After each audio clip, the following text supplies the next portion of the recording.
మరి మీకు విషయం తెలుసా? వైసీపీ పార్టీ పీపీపీ విధానాన్ని ఎందుకు వ్యతిరేకిస్తుందో తెలుసా? మెయిన్ కారణం పబ్లిక్ ప్రైవేట్ పార్ట్నర్షిప్ అని అంటున్నారు కదా. ఇందులో పబ్లిక్ వరకు ప్రైవేట్ ఎందుకు ఇస్తాం?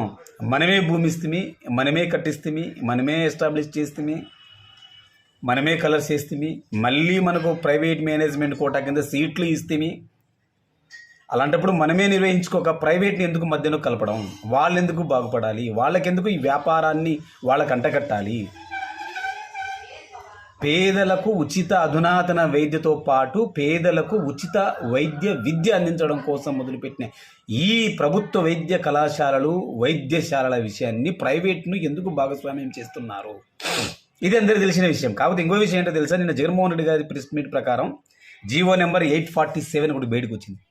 2 సంవత్సరాల పాటు ఆ పీపీపీ వైద్య కాలేజీలకు పనిచేస్తున్న టీచింగ్ నాన్ టీచింగ్ స్టాఫ్కి ప్రభుత్వమే జీతాలు ఇస్తుందంట. చంద్రబాబు ప్రభుత్వం యొక్క ఔదార్యం, విజనరీ చూడండి. మీరు ఇచ్చేది ప్రైవేట్, భూమి మనదే, ఎస్టాబ్లిష్మెంట్ మనదే, అధునాతన సాంకేతిక సౌకర్యాలు మనవి, అజమాయిషేమో ప్రైవేట్ది అంట. జీతాలు కూడా 2 సంవత్సరాల పాటు ప్రభుత్వమే ఇవ్వాలంట.